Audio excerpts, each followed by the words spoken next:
I am honored to introduce our first speaker, Mr. Roger Aronoff. As the editor of Accuracy in Media, he formed the Citizens Commission on Benghazi, which issued the most definitive report on the subject which has brought us here today. Mr. Aronoff has been a journalist and editor and has produced and directed 6 documentaries, including The Clinton Legacy and Confronting Iraq, Conflict and Hope. He produced the PBS series Think Tank with Ben Wattenberg and has been a regular on Fox News' Neil Cavuto show, as well as appearing as an analyst on NPR, CNN, CNBC, and One America News. Please join me in welcoming Mr. Roger Aronoff.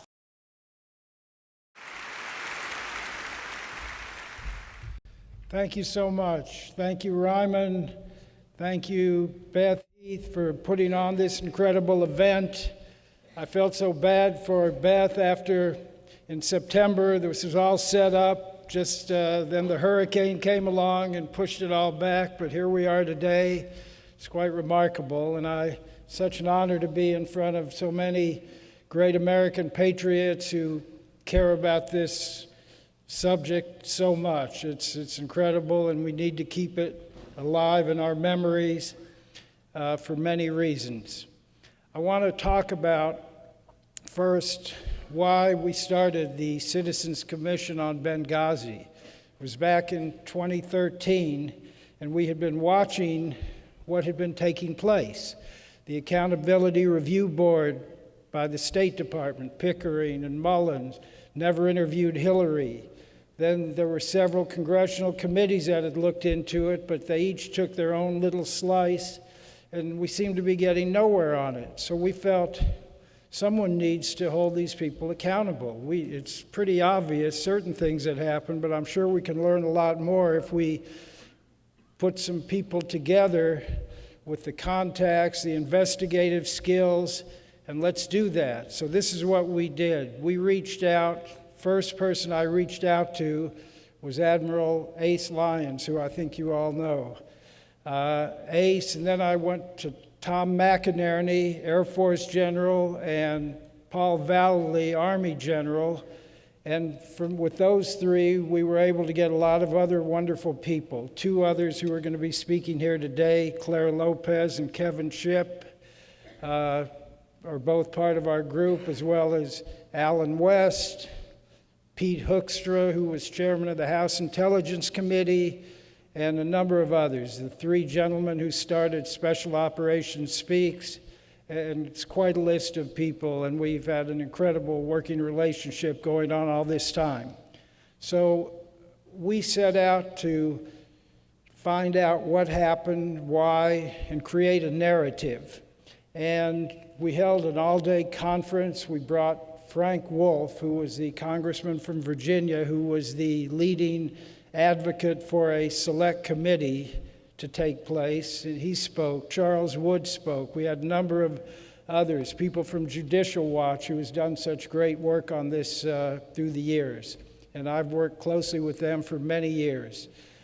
So then we put out our first report in April of 2014, and we called it How America Switched Sides in the War on Terror. And we told a narrative, and that narrative still stands up to this day, and it's basically this. We also had other people come to us to tell us their stories, and one of them, who's going to be speaking next, Stephanie Jason, and her partner, Admiral Chuck Kubik, came to us. And their story was Admiral Kubik had been active duty during the Gulf War, or during the Iraq War, and then he had retired, but he stayed in that region of the world to do projects, engineering projects, building, and he was in Libya. And at the time that the Libyan revolution started, the uprising started, he was there, and he was approached by people close to Gaddafi and said that Gaddafi was prepared to abdicate under a white flag of truce. So Admiral Kubik took this message to Stuttgart, to the AFRICOM, and got to Washington, to the Pentagon, to the White House. Are you prepared to let's negotiate? We don't need to go to war. He was met with silence, the bombing started, and we know what happened. The rationale for the war was there was a great humanitarian disaster about to take place. Now, no one's going to defend Gaddafi. We know what he's done through the years, but we also know that after Saddam was captured in 2003, he gave up his weapons of mass destruction, and he was fighting al-Qaeda. So why were we so determined to get rid of him as part of this Arab Spring, as it was being called? Well, we've concluded, and I believe Claire's going to talk about this, is that one of the things that was going on is that we helped facilitate the flow of arms to al-Qaeda, which was used to overthrow Gaddafi and ultimately create this failed state of Libya. So you had that, that's really where the law was violated and our foreign policy was violated, and we basically sided with al-Qaeda in that. Then you have the issue of the security in Benghazi and in Libya in general. And we found out later, particularly during Hillary's 11-hour hearing, that we received over 600 requests at the State Department to beef up the security in Libya, over 100 of those specifically for Benghazi. Of course, Hillary claims she never saw any of them.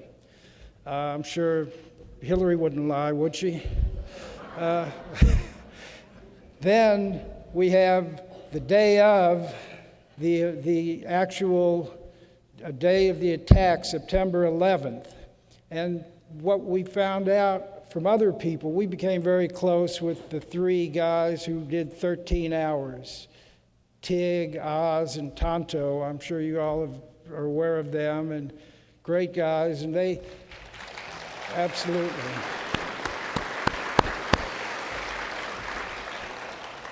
Well, they made it clear to us that there had been specific advanced warnings about the attacks on September 11th. And the fact that we weren't in readiness mode, prepared for this, is inexcusable. But as Tom McInerney, the Air Force general who led the attacks into Libya, the air raids in 1986, pointed out, look, we had bases at Aviano, Sigonella, Rota, that even if we had no advanced knowledge of it, and everyone was sound asleep and received a call, hey, we're under attack in Benghazi in Libya, we need to get over there, they could have gotten up and within 2 to 3 hours maximum could have been there. To probably not save Stevens and Smith at the Special Mission Compound, but a mile away at the CIA annex that was under attack for hours and hours, could have definitely made a difference there. Even coming in, buzzing the annex, definitely could have made a difference, but we didn't.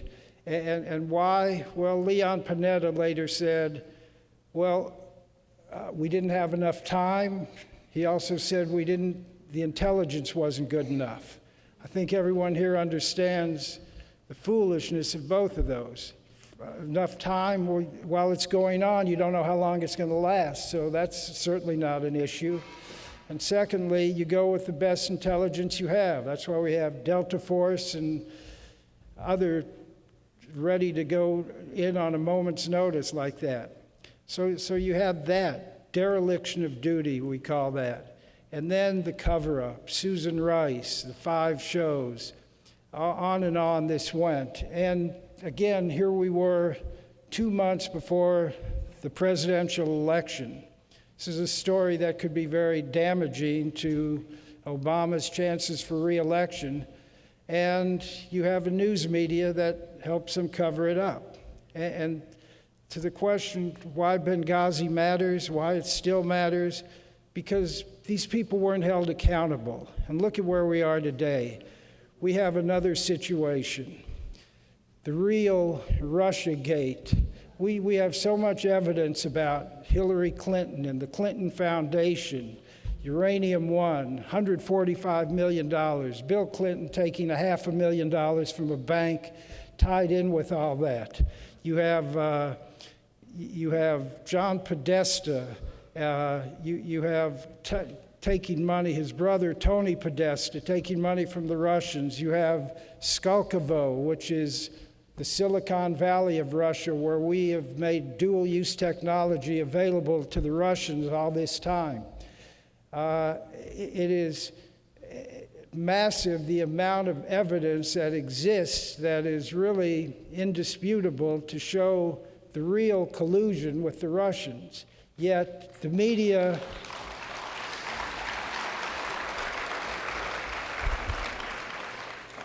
remains focused on trying to somehow find proof that Trump was the one who met with the Russians before to plan somehow how they were going to defeat Hillary. And in all this time, we've seen nothing but process crimes like this Flynn indictment this week, or the his plea deal. The others, Manafort, had nothing to do with this. So, like Andy McCarthy, who I think we all admire greatly, and he keeps us all kind of well informed on the meaning of all these type of things, that if they had more evidence, they wouldn't have done this particular deal with Flynn. So what these have in common is you have the media, and they are so, I don't even call them biased anymore, they're corrupt, because the way they cover these stories,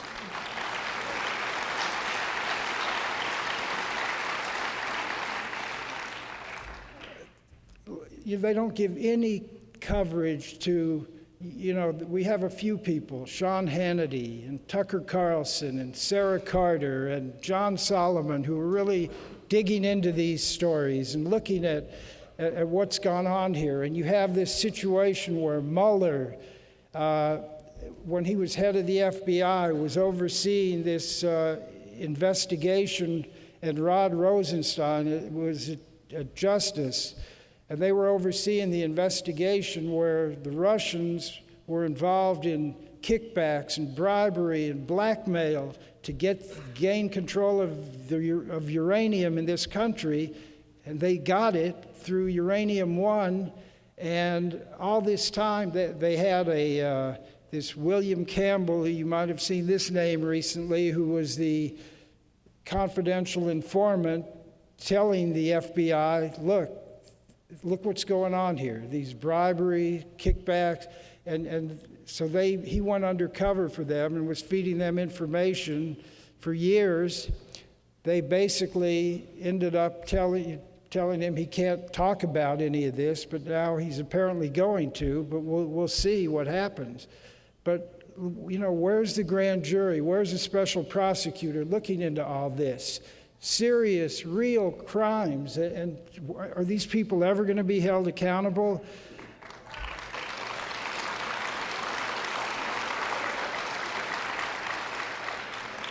So, speaking of the media, you remember a while back how much they were getting pleasure out of the culture at Fox News with Roger Ailes and Bill O'Reilly and all that. Well, they've each had to eat a little crow here recently. Matt Lauer, Charlie Rose.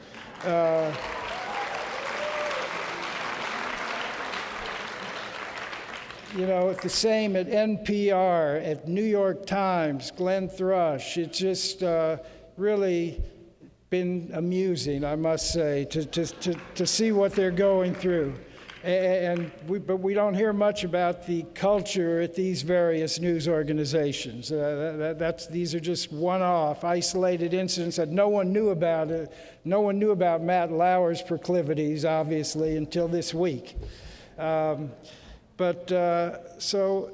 this is the fake news. The fake news is that they won't even look at these stories. Instead, they are just so focused on, what Trump is doing, how evil they think he is, how horrible, and just won't even look at Hillary and why is Trump not doing it? Why is Jeff Sessions compromised? Is Trump? I don't know. Lock her up. What happened to that? What happened to putting forth a grand jury?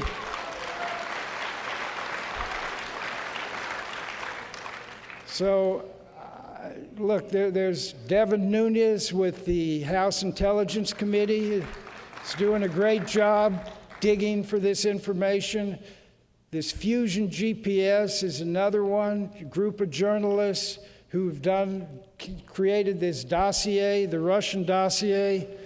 I'm about to wrap up here, I see, so I just want to say one more thing, that we are now in the process of forming a new organization, Citizens Commission on National Security. I'm no longer with Accuracy in Media, but we're Claire and Kevin and Ace are all with us, Alan West. We're going to continue to try to hold these people responsible, advise them,